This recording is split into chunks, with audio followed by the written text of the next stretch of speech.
주변에 산책로가 있다는 건 좋은 일입니다. 제가 사는 곳에도 잘 돼 있거든요. 하나 여기에는 있는데 거기에는 없는 아쉬움도 있습니다. 바로 책방인데요. 경의선 책거리는 홍대 6번 출구에서 시작해서 쭉 이어지는 길이에요. 한 250m쯤 되는 길목에 이런 책방들이 모여 있습니다. 작지만 적지 않은 그런 골목 책방이죠.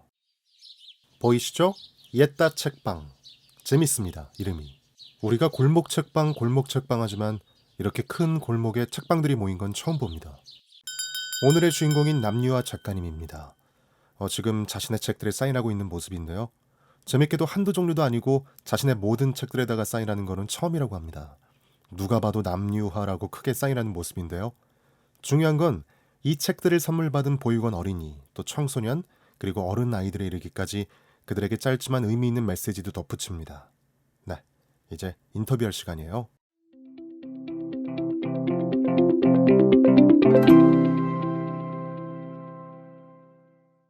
안녕하세요, 남유아 작가님.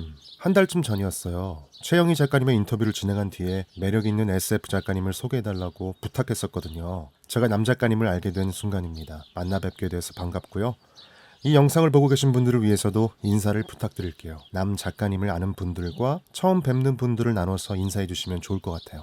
네, 안녕하세요. 남유아입니다. 먼저 처음 뵙는 분들을 위해서 인사할게요. 저는 SF와 호러, 동화, 로맨스 등 다양한 장르의 글을 쓰고 있어요. 2018년 대전정보문화산업진흥원에서 주최한 과학소설 공모전에서 우수상을 받으면서 데뷔를 했고요. 같은 해 한낙원 과학소설상 푸른 머리카락으로 상을 받았어요. 그리고 지금 지은 책으로는 푸른 머리카락이 있고요. 창작 동화집 나무가 된 아이가 있습니다. 네, 여러분 만나서 반갑습니다. 그리고 소개해주신 최영희 작가님께도 감사 말씀드려요. 저를 아시는 분들은 제가 계속 다양한 작품들을 내고 있으니까요. 앞으로도 많이 관심 가지고 응원해 주시라고 당부드리고 싶습니다. 저는 사실 두껍고 복잡한 과학을 다루는 책들을 소개해왔어요. 책을 리딩하고 싶어서 과학으로 온 건 아니고요. 과학이 좋아서 할 수 있는 걸 찾다가 낭독에 다다른 셈입니다. 엘빈 터플러나 칼 세이건 같은 대중적으로도 유명한 학자들이 말해왔기 때문에 어린이 청소년 SF 교육의 중요성은 일찍이 알았지만 직접 읽어볼 생각은 안 했거든요. 그러다 과학책장의 골목 책방 콘텐츠, 이 보육원 어린이들에게 과학책을 기부하면서 직접 살펴보게 됐습니다. 이 성인들에게 SF는 과학과 판타지의 경계에서 스토리를 만드는 것처럼 느껴질 거예요. 반면 어린이 SF 분야는 다소 추상적이거든요. 과학교육이 어린이들에게 중요하다고 치더라도 이 SF라는 이 과학적 상상력을 이야기로 풀어내는 게 어린이와 청소년들에게 어떤 의의를 지닐까요? 저는 어른을 위한 SF랑 어린이를 위한 SF를 같이 쓰고 있는데요. 어른을 위한 SF가 어떤 재미와 낯선 세계에 대한 경이감 같은 거를 주기 위한 거라면 어린이를 위한 SF는요. 조금 교육적인 면도 있겠고요. 과학적 호기심을 불러일으키는 효과가 있는 것 같아요. 그래서 부모님들도 많이 좋아해 주시는데요. 예를 들어서 어떤 아이가 시간 여행을 하는 SF 동화를 봤다 이러면은 양자 물리학이라는 데 관심을 가질 수도 있겠고요. 그리고 또 어떤 우주를 탐험하는 이야기를 읽었다 이러면 천문학에 관심을 가질 수도 있겠죠. 그리고 그것보다 중요한 거는 우리가 SF를 읽는다는 게 현실 세계에 없는 상상력의 세계를 탐험하는 거잖아요. 그러니까 나는 지금 대한민국 서울 우리 집 거실 소파에 앉아 있는데 책장을 펼쳐 든 순간 낯선 행성으로 여행을 슝 떠나게 되는 거예요. 그러니까 어떤 의미에서 그거는 대단한 능력, 거의 초능력이라고 생각해요. 그래서 저는 SF가 아이들에게 초능력을 길러준다 이렇게 말씀드리고 싶습니다. 인터뷰에 앞서서 몇 가지 질문을 드렸었죠. 그중에 골목 책방에 관한 물음, 그러니까 남유아 작가님이 가장 좋아하는 서점이라는 질문을 드렸고요. 옛다 책방이라고 대답하셨어요. 바로 이곳입니다. 이름에서 유쾌한 성격이 드러나는 듯해서 흥미로운데요. 옛다 책방과 관계된 이야기가 있을까요? 네, 옛다 책방 주인장님도 책방 이름만큼이나 굉장히 유쾌한 분이시고요. 제가 우연히 검색을 하다가 제 책을 소개하는 동영상을 보게 됐어요. 바로 예따 책방 주인장님이 만든 동영상이었거든요. 다이웰 주식회사를 보시고 리뷰를 해주셨더라고요. 또 페이스북에서 여성 작가가 쓴 SF 읽기라는 모임이 있더라고요. 그래서 거기에서도 제 책을 가지고 토론을 한다고 하셔서 제가 그럼 저도 참여할 수 있을까요? 했는데 네, 흔쾌히 멤버분들이 모두 받아주셨어요. 그 모임의 본거지가 바로 예따 책방이거든요. 예전에는 오프라인 모임을 많이 하셨대요. 근데 요즘은 코로나 때문에 온라인으로만 만나고 있지만 저는 최근에 합류했기 때문에 직접 주인장님을 뵈지는 못했었어요. 그러다가 올해 4월에 저쪽에서 출판사 미팅이 있었거든요.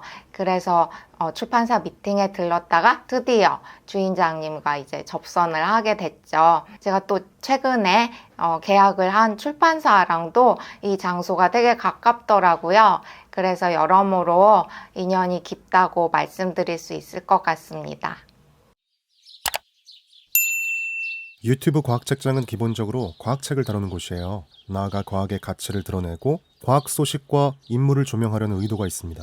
그 중에서도 과학책, 또 그 중에서도 골목 책방의 중요성을 매우 강조하고 싶은데요. 보통 동네 서점, 동네 책방 이렇게 편하게 부르죠. 동네라는 지역적 스펙트럼을 안고 있지만 책방 사장님들의 철학이 묻히는 감이 없잖아 있어요. 그래서 저희는 골목 책방이라는 이름을 좀 더 선호해요. 골목이 없는 동네는 없을 테니까요.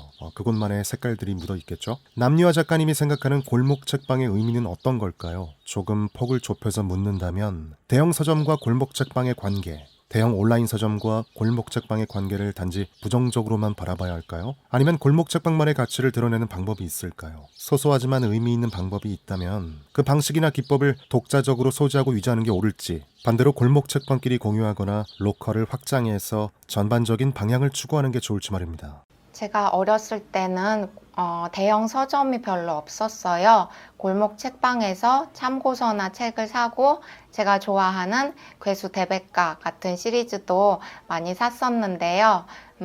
요즘은 어떤 대형 서점이 많이 들어서고 온라인으로 책을 구매할 수 있어서 편리하긴 하지만요. 어떤 면에서 볼 때 마트가 들어오면서 재래시장이 사라지는 것처럼 오래된 서점들이 사라지는 걸 보면 너무 안타깝더라고요. 왜냐하면 그 골목 책방만이 줄 수 있는 그런 분위기? 느낌이 있거든요. 예를 들어서 대형 서점이 거대한 호화 여객선에 올라타는 것 같은 느낌이라면 골목 책방은 내가 잠시나마 어떤 작은 배에 선장이 되는 것 같은 느낌이 드는 거예요. 요새는 또 자신만의 컨셉을 유지하고 있는 골목 책방들이 있어서 다행이라고 생각해요. 그림책을 전문으로 하는 골목 책방, 그리고 커피를 마시면서 책을 볼 수 있는 북카페, 그리고 여기 예따 책방처럼 좋아하는 사람들이 모여서 같이 토론을 할 수 있는 그런 공간이 되기도 하는데요. 골목 책방들이 어떤 노하우를 공유하는 것도 좋겠고요. 더 나아가서는 정책적인 뒷받침이 있어야 한다고 생각합니다. 그리고 무엇보다 사람들이 책을 더 많이 읽었으면 좋겠어요. 지금 이 동영상을 시청해 주신 분들, 동영상이 끝나고 나서 자리에서 일어나서 골목 책방으로 산책을 나오는 건 어떨까 권장드리고 싶습니다. 죄송해요. 좀 어렵고 난해한 질문이었죠? 한데 어찌 보면 그 주제가 골목 책방 인터뷰의 핵심일 수도 있습니다. 물론 남 작가님처럼 글을 쓰는 활자의 창작자들, 그리고 저처럼 책을 소개하고 콘텐츠를 제작하는 이들이 아무리 책을 매개로 한다 하더라도 반드시 장래의 생태계를 위해 깊숙이 고민할 필요는 없습니다. 하나 확실한 건 자연스럽고 선순환적인 흐름의 끝은 점점 넓어져야 한다는 거겠죠. 이를테면 냇물이 하천으로 흐르고 이어서 바다로 이어지는 그런 구조 말인데요. 좁은 폭으로 중력처럼 집결할 수밖에 없다면 이권이나 그 시스템의 사소로운 손짓만으로도 이래저래 휩쓸릴 수밖에 없다는 생각입니다. 그래서 이런 고민들은 선택적인 오지랖이 아니라 관심을 갖고 함께 상생하기 위한 담론으로 이어져야 한다는 생각인데요. 남 작가님의 견해는 어떠세요? 과학 책장 같은 분들 북튜버 분들이 저는 베이킹 파우더 같은 역할을 한다고 생각해요. 빵을 반죽할 때 베이킹 파우더가 있어야 빵이 잘 부풀어 오르잖아요. 그런 것처럼 북튜버 여러분들의 작은 목소리를 담아서 커다란 상생의 담론을 이뤄낼 수 있다고 생각합니다. 책을 좋아하시는 분들은 사실 막 앞에 나서는 성격이 아니에요. 곳곳에 막 숨어 계시거든요. 그래서 이 분들의 목소리를 더 담아내기 위해서는 과학 책장에 더 많은 활약을 해주셨으면 좋겠고요. 그리고 종이책은 사라지지 않을 거예요. 한때 이제 전자책이 나오면서 뭐 종이책이 사라질 수도 있겠다. 이런 말이 있었는데 우리가 종이책에서만 얻을 수 있는 어떤 질감이라는 게 있잖아요. 예를 들어서 책을 보다가 뭐 앞부분으로 책장을 후루룩 넘겨본다든지 내가 좋아하는 문장에 내가 좋아하는 펜으로 줄을 긋는다든지 이 어떤 손에 잡히는 종이의 감촉 그리고 책들의 냄새 이런 거를 사랑하는 분들이 많이 있기 때문에요.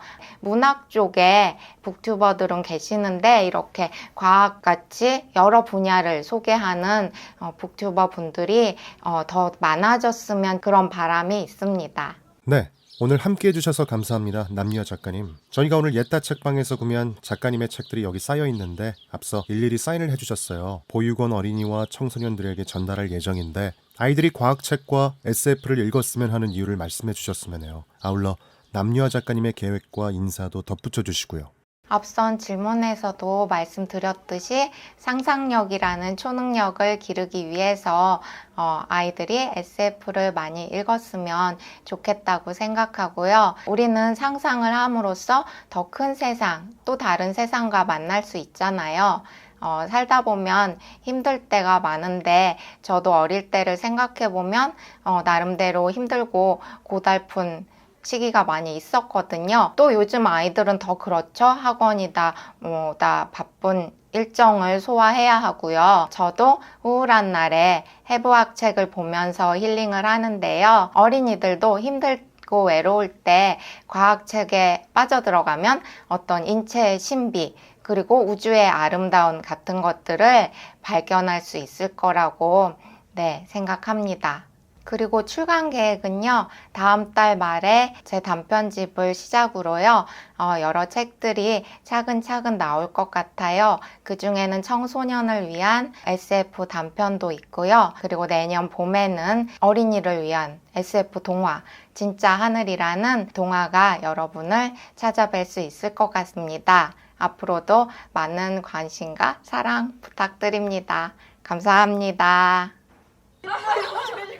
건방지게?